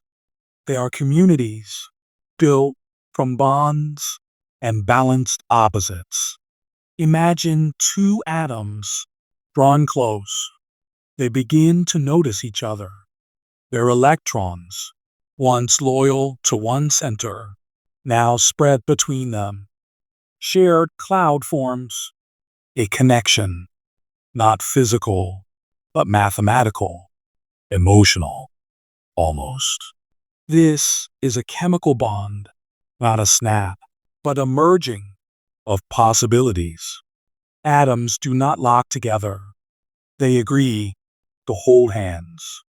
Some atoms give, some receive in salts. One atom surrenders an electron, the other accepts. This isn't theft, it's harmony. A new balance forms. In water, the oxygen pulls harder, the hydrogen leans in, and yet they remain together, not in symmetry, but in trust. Even inside your body, atoms come and go. You shed them with every breath, every blink, every thought. Neurons fire, and with each signal, molecules are rearranged, renewed. You are not a structure. You are a story, constantly rewritten by borrowed matter. There is something beautiful in knowing you are built from particles that once belonged to a star, that the iron in your blood was forged in the collapsing heart of a dying giant, that the calcium in your bones was shaped in ancient seas, that the carbon in your skin may have passed through the lungs of someone you love. Atoms are not loyal. They are free agents. They live in us briefly, then move on. What you call your body is a temporary gathering of strangers. And yet, this arrangement is not random. It's poetry. It's design without designer. Elegance born from tendencies and rules. At every level, nature favors bonds that minimize energy, that share rather than hoard. This is not philosophy. This is chemistry. Atoms find ways to be together more stably than apart, to share electrons in orbits that wrap both hearts. And sometimes, when the fit is just right, an entire molecule becomes something more, a protein that folds to guide the cell, a string of bases that writes a code for life. Even DNA, your blueprint, is just atoms joined in an elegant script of shared longing. The mind that reads these words, it too, is made of borrowed atoms. They hold thoughts for moments. They spark and pass like whisper in a crowded room. And when those atoms move on, the thoughts fade, but the potential remains for others, for future use, to think again with different matter. There is no permanence at this level, only persistence through sharing. The chair beneath you, the air around you, the memories you carry, all are made from pieces that could have been anywhere. And soon they will be again.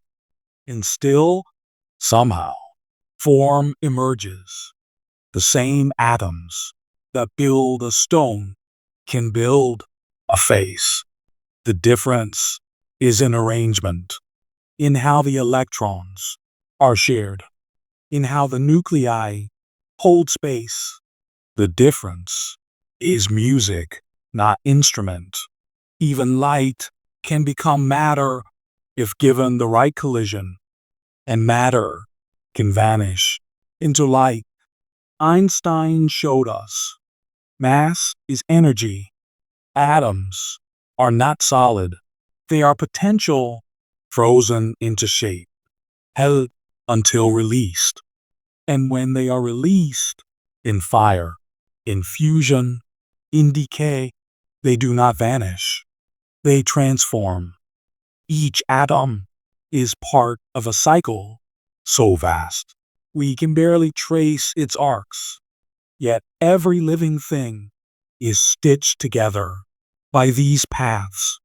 You are, quite literally, a collection of stories, told and retold by atoms. So when you lie still and think yourself alone, remember, you are a host to stardust, a harmony of molecules. The universe has passed through you to speak, to feel, to think, and it will pass through again. This moment, you here, is a brief choreography of particles that know how to share, that learned across billions of years to bond, to build, to make warmth from interaction. You are not a thing. You are a pattern of shared presence. And perhaps this is what matters most, that the world is not made of solid things, but of agreements, delicate and always temporary, that life is built on what atoms are willing to lend.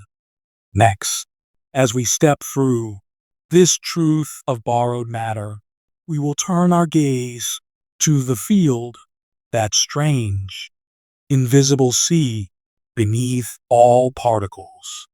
Because even atoms are built upon what we do not see, the fields that ripple, that shimmer, that make the very possibility of matter real.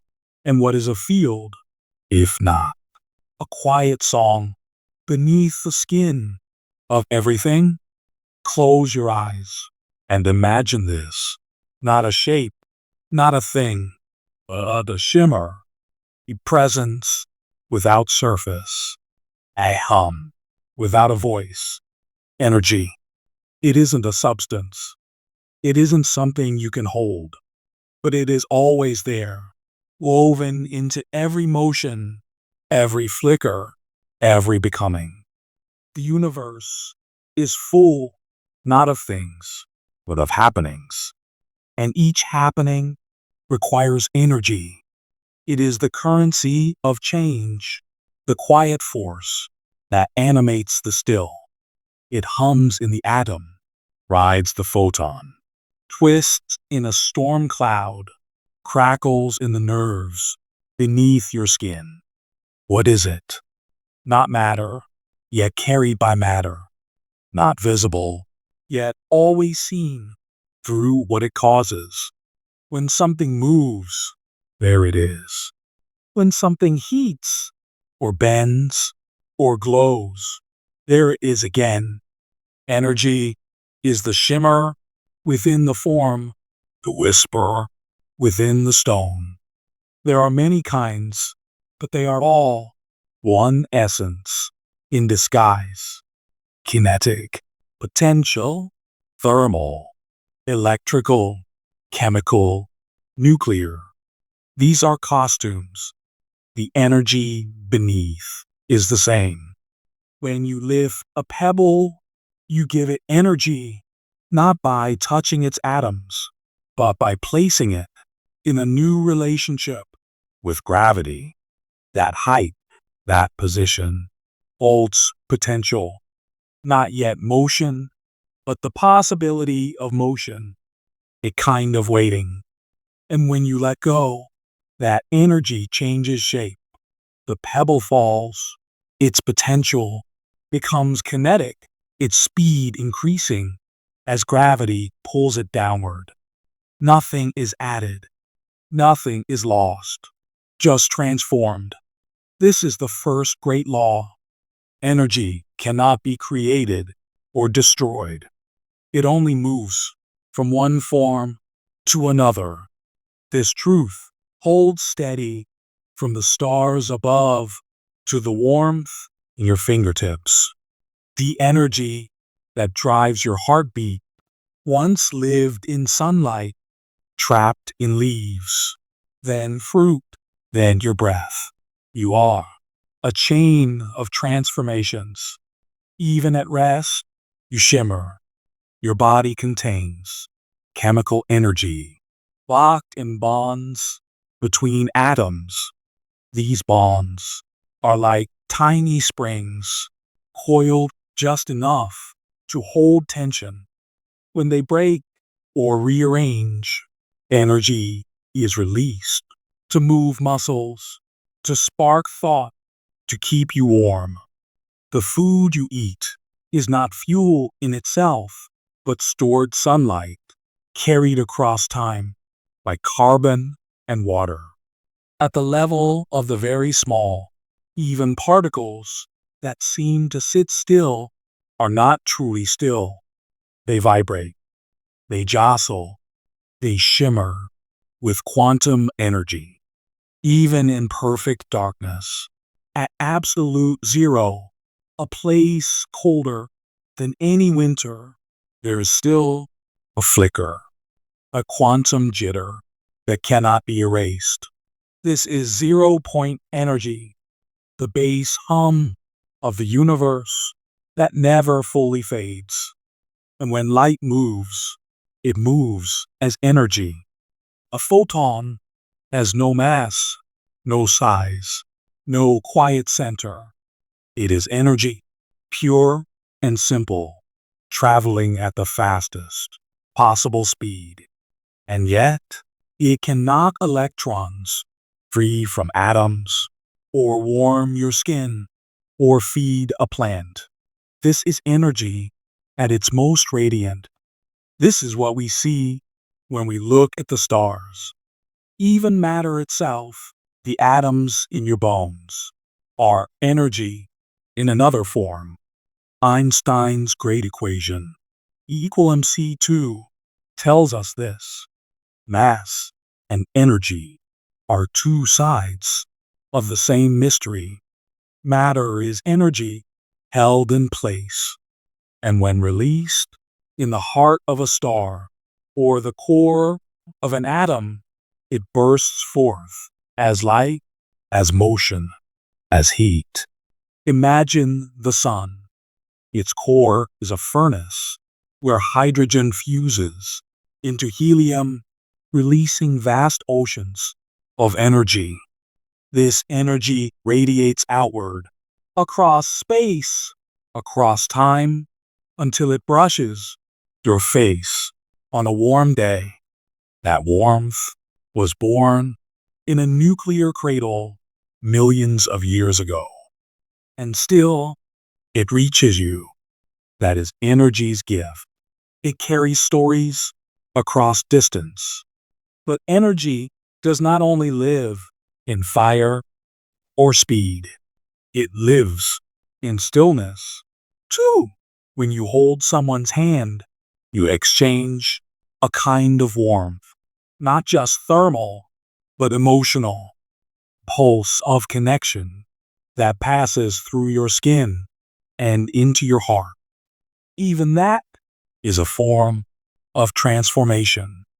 Electricity, that bright river we've learned to tame, is energy in motion through wire. Electrons move, but slowly.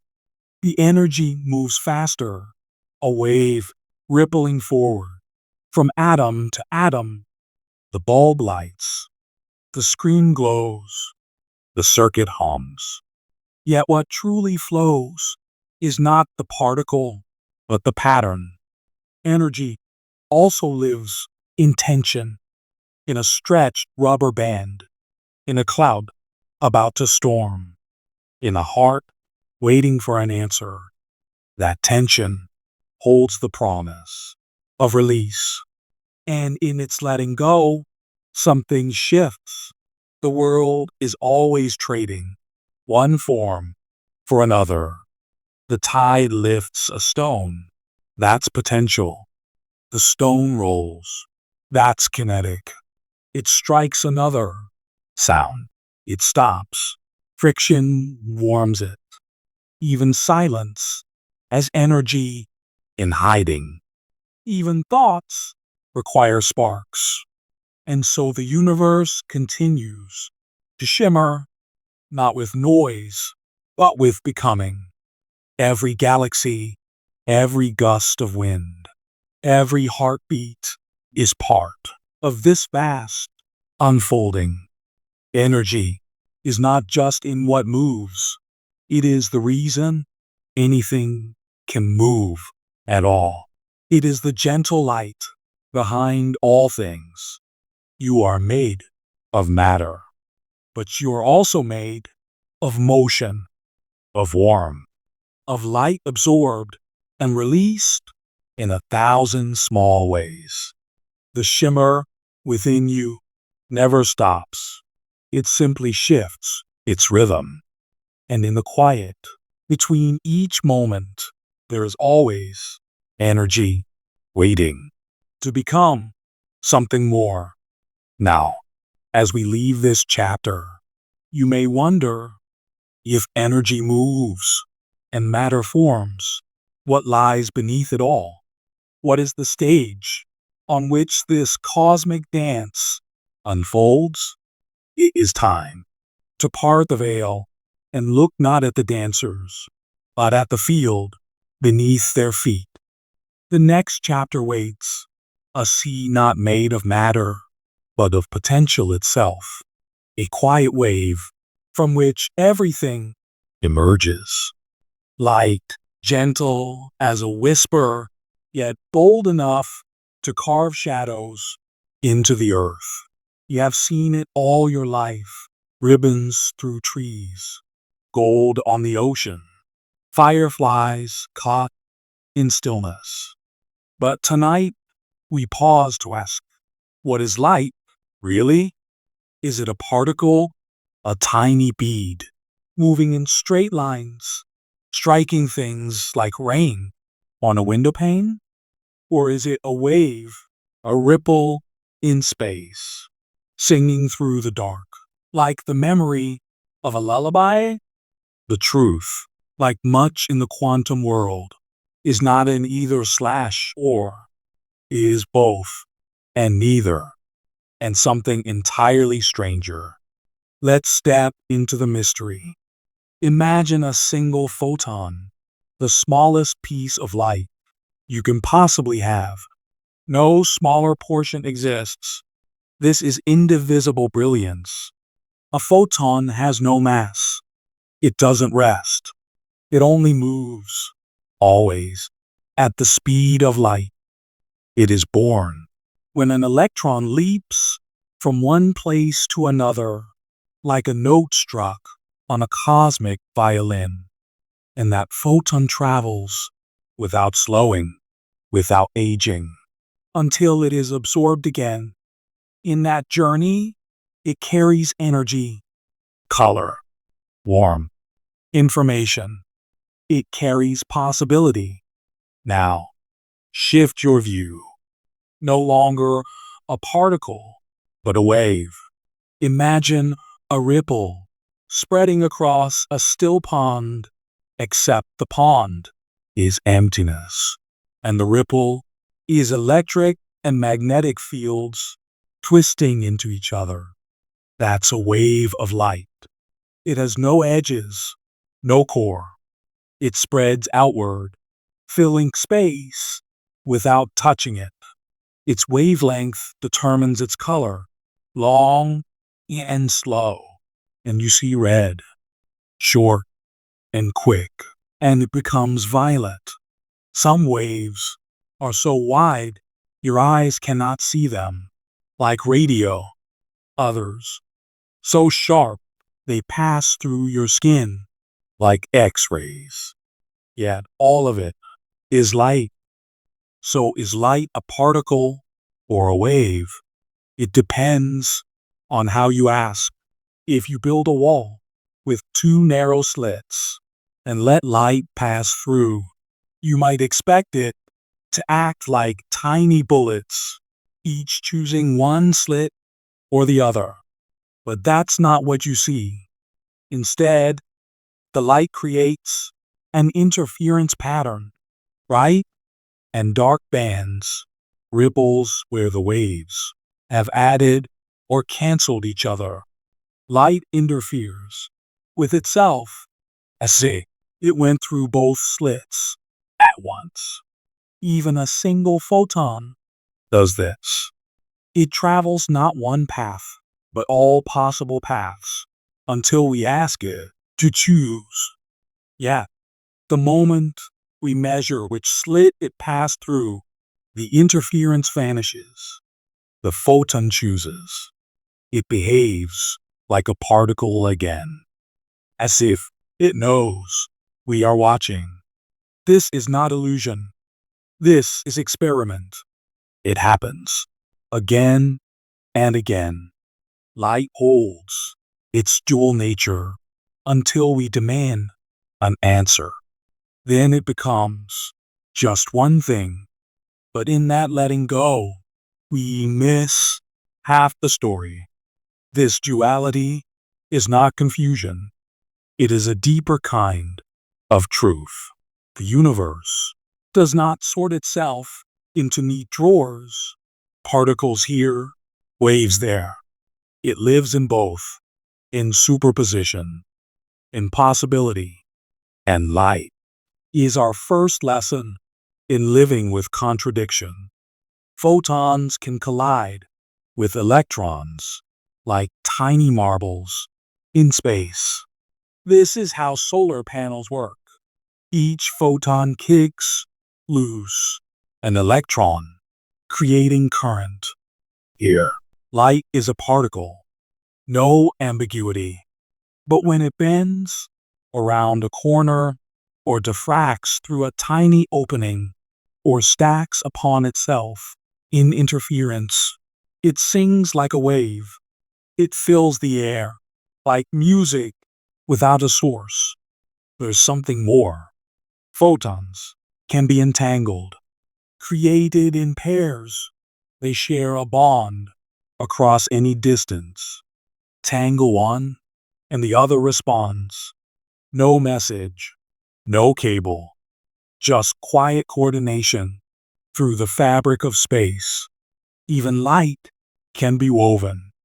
In some experiments, scientists slow light down from 300,000 kilometers per second to just a few meters. In special materials, they can even stop it briefly, capture it like a firefly in amber. In that pause, it becomes a memory. Later, they let it go, and it resumes as if nothing ever happened. This is light, not as travel, but as presence, light as potential. You may wonder, if light is a wave, what does it ripple through? Sound needs air. Ocean waves need water. But light needs nothing. It can move through the emptiness between galaxies. It is its own medium. It creates its own stage. This was one of the universe's quietest surprises. No ether, no hidden fabric, just fields, self-sustaining, carrying each other forever forward. And what of you? You see, because of light, photons bounce off the world, off leaves, faces, clouds, and enter your eyes. They strike cells that respond by sending signals to your brain. You do not touch the tree, you receive its light. its shape is carried by photons. What you see is not the thing itself, but light telling its story. Even your memories are soaked in light. Sunlight on a childhood sidewalk, the soft amber of a lamp in a loved one's room, the sparkle in someone's eyes. Light etches itself into meaning, and later, when you close your eyes, you do not just remember, you re-see, as if the light were still inside you, waiting. We measure distant stars by their light. We read the birth of the cosmos in the faint microwave glow that still whispers through the sky. We know the speed of time, the expansion of galaxies, the chemical makeup of worlds, all from the light they send us. Photons are messengers without mouths, and yet they speak. They cross billions of years without slowing. Some of the light you see tonight left its source before Earth had trees, and still it finds you. Light is both particle and wave, both dot and song, both knock and embrace. To understand it is to accept that nature does not ask to be simple. It only asks to be noticed. And when we look, when we truly look, we see not answers, but invitations. Now, the question arises, if light behaves as both matter and motion, what else might wear such double masks? Are there other particles that carry fields, that shimmer and bend, that flicker between being and becoming? In the next chapter, we'll step beyond light and meet its strange cousins, particles that mediate forces that shape the way things push and pull. They are the silent hands that sculpt everything we touch, and they, too, begin as flickers before there were stars. Before planets spun or time had a voice, there was only a furnace, hot, dense, blinding, not like any fire you've ever seen. No logs, no smoke, no edges to contain it. This was the fire that birthed everything, the moment of beginning, the Big Bang. But it wasn't an explosion in space. It was the beginning of space, of time, of distance, of direction, of potential, a singularity, a nowhere becoming a somewhere, spilling outward in a trillion directions at once, so rapidly you could not have counted even a heartbeat before everything changed. And in that flash, the seeds of atoms were sown. In the first slivers of a second, there were no atoms, no protons, not even light as we know it, just pure energy roaring. So much energy that matter could not yet exist. But then, cooling, ever so slightly, not by choice, but by the very act of expansion. And as the fire cooled, energy slowed, and from it, particles began to emerge. Quarks, gluons, tiny points with no shape, but with charge and spin and hunger for connection. They didn't float, they didn't rest, they surged and collided in a storm of forming and unforming. Out of this tempest, some quarks found partners, 3 at a time. They became protons, 3 at a time. They became neutrons, little bundles of strong force and possibility. The first hints of what would become an atom's heart. Still, the universe was too hot for those to last long, but the fire kept fading. By the first second, neutrinos had fled, streaming through space forever. Ghosts of that first light. By the 3-minute mark, conditions had softened just enough for something miraculous to occur. Protons and neutrons began to hold hands. Fusion. Nuclei began to form, tiny hearts of hydrogen. A few grew heavier, deuterium, helium, and a whisper of lithium. That's it. No carbon, no oxygen, no iron or gold. Those would come much later. But in these early minutes, the first building blocks of the atoms we know were born in fire. Yet the universe was still opaque, so dense that light couldn't move freely. Photons scattered violently, bouncing off charged particles, unable to travel more than a breath's width before colliding again. No stars, no sky, just glowing fog. This lasted for 380,000 years. And then, finally, the great release. The universe had cooled enough for electrons to slow down, to be caught by the waiting arms of nuclei. The first full atoms formed, mostly hydrogen, some helium, and just enough lithium to season the stars to come. Electrons spiraled into orbits, not in circles, but in probability clouds. Light, at last, was free to move. The fog lifted, and the cosmic background glow, that faint radio whisper that still hums between galaxies, was born. We see it even now, in every direction, like the afterglow of a fire, long gone cold. But the story of atoms wasn't finished. These early atoms were simple. They made up the vast hydrogen oceans of the early cosmos. But to make the atoms that form you, that form breath, bones, trees, cities, you need more.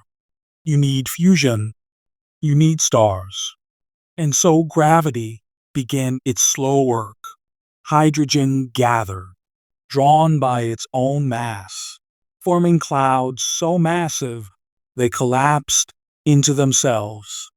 The pressure rose, the heat mounted, until the first stars ignited, and inside them, hydrogen fused into helium, helium into carbon, carbon into oxygen, into neon, into silicon, until finally, iron, each step releasing energy, keeping the star alive, bright, burning.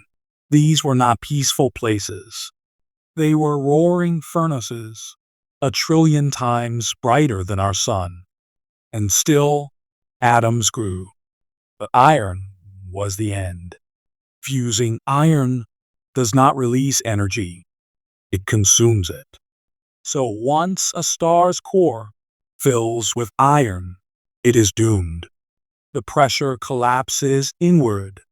In a heartbeat, the star shudders and explodes. Supernova.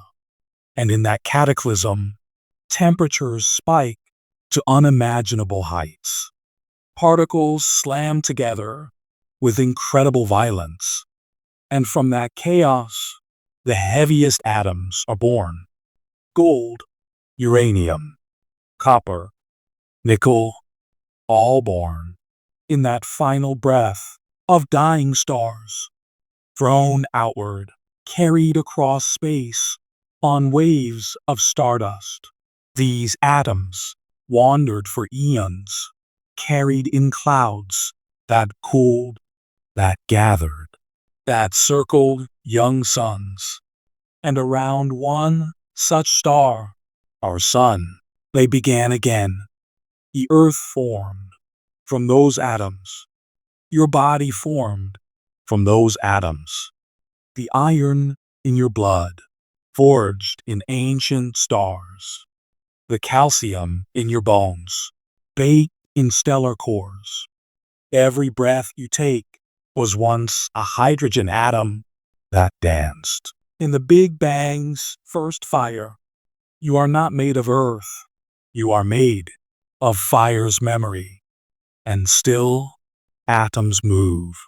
They combine, separate, use, fall apart. In every cell, a ballet of borrowed atoms. No atom belongs to any one thing forever. The oxygen you exhale may once have lived in the lungs of a dinosaur, or a tree, or a stranger a continent away. Atoms are wanderers, and yet they carry stories. They carry identity, not alone, but in how they bond. They are the language of chemistry, of biology, of life, and all of it began in fire. So now, when you touch the surface of your skin, when you feel warmth, or breathe deep, or sip from a glass of water, you are part of this ancient chain. From fire to hydrogen, to stars, to you. Atoms that waited billions of years to become your thoughts, your heartbeat, your name. And still, they are not done. They will go on, changing, drifting, becoming. This is not the end of their journey. It is just a moment, yours. In the next chapter, we will descend deeper past atoms, into their insides, into the protons and neutrons, and the strange things that hold them together. For even the smallest pieces contain mysteries, and every time we ask, what is this made of? We fall into another layer of wonder. What gives a rose its swirl, a pebble, its curve, a mountain, its stubborn reach? Why does a droplet cling to glass in a sphere and not in a sprawl? Why do stars cluster but not collapse completely? Why does anything have shape at all? To answer that, we must descend again beyond the atom, beneath the nucleus, into the trembling, restless fabric that weaves the physical world. And at the center of this mystery, we find a hidden symmetry, broken on purpose. In the beginning, when the universe was young, there was no shape, not because it was formless, but because it was too perfect, symmetrical, balanced in every direction, a kind of beauty that had no features. And yet, shape requires difference. Left and right must diverge. Up must part from down. Mass must cling to some, but not to others. And so, in those first trillionths of a second, something cracked. A choice was made, not by a mind, but by the nature of energy itself. A field filled the cosmos, uniform, silent, invisible. But as the universe cooled, this field, called the Higgs field, suddenly rippled.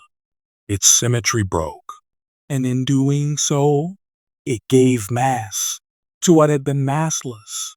Before that moment, particles danced at the speed of light, weightless, unbound.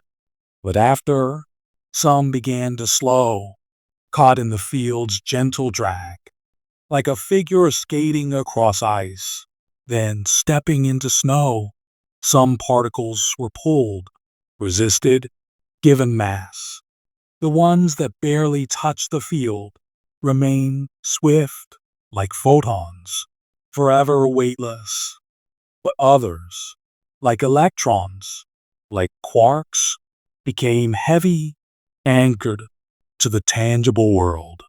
Mass was born, and with it, shape. Mass alone, though, is not enough. What gives a table its rigidity? Why doesn't your hand simply pass through it as light does through glass? The answer lies in the dance of quantum fields. Every particle, electron, quark, even the ones you never see, is a ripple in a quantum field spread through space. These fields are always present, even in vacuum, even in darkness, even in silence. Your atoms exist because these fields ripple in just the right patterns, and their shape, the way an electron curls into a cloud, the way quarks bind tightly into protons, emerges from the laws that guide how fields behave. Like the string of a violin vibrating into music, these fields into being, and their harmony defines what you call form. But form is not static. It resists. That resistance, the hardness of a rock, the roundness of a bubble, the structure of DNA, comes from interactions. Take electrons, for instance. They never truly touch. No two electrons want to occupy the same space in the same state. They obey the Pauli exclusion principle, a strange quantum law that says, you can be here or I can, but not both. It's why matter doesn't collapse into itself. It's why you don't fall through your chair. Because electrons, quarks, neutrons, all of them obey rules that keep their distance. This dance of repulsion and spin, this structured tension, creates shape, not because particles are little marbles, but because waves cannot overlap in certain ways. Shape, then, is the sum of allowed vibrations. Now imagine a hydrogen atom, one proton, one electron. The electron doesn't orbit like a planet. Instead, it surrounds the nucleus like a whisper, a probability cloud, a place it's likely to be, but not certain. And the shapes of these clouds, spheres, low, petal, donuts, depend on how the electron vibrates in the space around the nucleus. These clouds are not guessed. They are solved with math and symmetry. And these shapes determine everything. How atoms bond, how molecules twist, how proteins fold, how taste works, how thought emerges. Shape is not decoration. Shape is destiny. Even larger things, mountains, planets, galaxies, bear the imprint of early quantum shapes. Gravity sculpts them, but gravity only works because mass was given. And mass was given because the Higgs field chose to break its perfect symmetry. From that small imperfection, all forms unfolded. So what makes shape? Field. Rippling. Assigned. Forces. Pushing and pulling. rules. Quantum and strange. Symmetry shattered. Space allowed to twist. It's not that particles have edges. It's that they refuse to overlap in the same way. They resonate within limits, and those limits become walls and textures and motion. Now think of your hand. It is mostly space, trillions of atoms, each made of nuclei that are themselves tiny pinpricks in a sea of nothing. And yet, your hand, as weight, as form, can hold, touch, create, because the fields that build it are full of tension. They resist collapse. They define form with invisible scaffolding. You are a symphony of shape, a shape that holds heat and memory and choice. Somewhere in a distant galaxy, another star forms. Its atoms shaped by the same forces. Its light curves because space itself bends in the presence of mass, and that bending, that distortion, is shaped on a cosmic scale. Even space has structure. Even the void has contours. In snowflakes, you see frozen hydrogen bonds, whispering geometry to water molecules. In crystals, you see electrons organizing stone into patterns older than language. In the curl of your fingerprint, the twist of DNA, the structure of memory, you see what quantum rules have written all around you. The world wears the handwriting of broken symmetry. Shape is not a surface. It is a memory of what was once perfectly still and then chose to ripple. You are part of that ripple. You have shape because the universe once gave up being flat, because silence once chose to hum, and because the rules never let anything return to perfect stillness. Shape endures because motion endures, and from motion, form. Not solid, not rigid, but patterned, persistent, paired with light and force in a delicate equilibrium. So when you see a leaf, a wave, a face, remember, shape is the consequence of quantum permission. And you are made of countless permissions woven into form.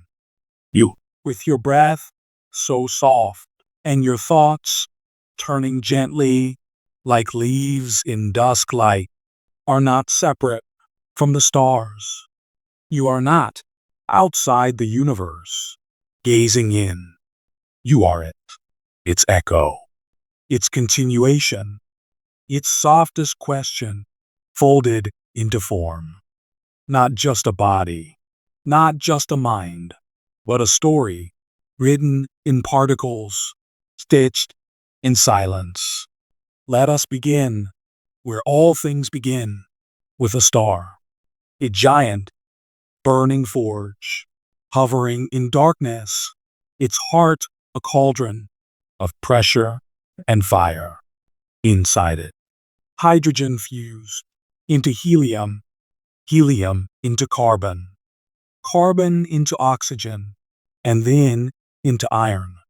Every breath you take, every sigh, every laugh, every whispered name carries the atoms forged in stars long before the earth had oceans. The calcium in your teeth, the iron in your blood, the oxygen in your lungs, all made in the death throes of stars that exploded to give the universe its color. You are Stardust. That is not a metaphor. It is a quiet, astonishing truth. But stardust alone is not yet you. Atoms do not think. Quarks do not dream. Photons do not feel.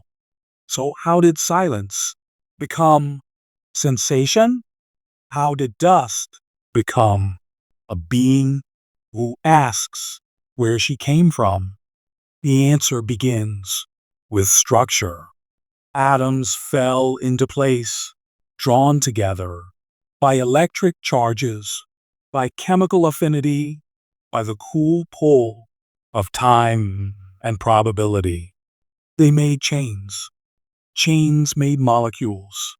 Molecules made membranes, which held themselves together against chaos.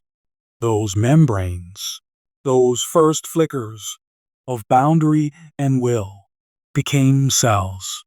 And one day, somewhere in a warm, still tide pool, a molecule copied itself. Not perfectly, never perfectly. And in those tiny errors, evolution was born. From stardust to cell, to coral, to lung, to hand, to voice, life unfolded like music written in matter. But still, we are not at you yet. You are not just life. You are self. You can imagine the past, the future, the sky on a planet you've never seen. You remember the way someone once said your name. You feel what others feel. This is where the silence starts to speak. Because inside your brain, inside that delicate, dim-lit cathedral of synapse and spark, there are particles that once danced in stars. There are atoms that drifted through oceans, through trees, through the breath of sleeping wolves. Now they hum in patterns we call thought. And yet, you are not a machine. No program could capture your laughter.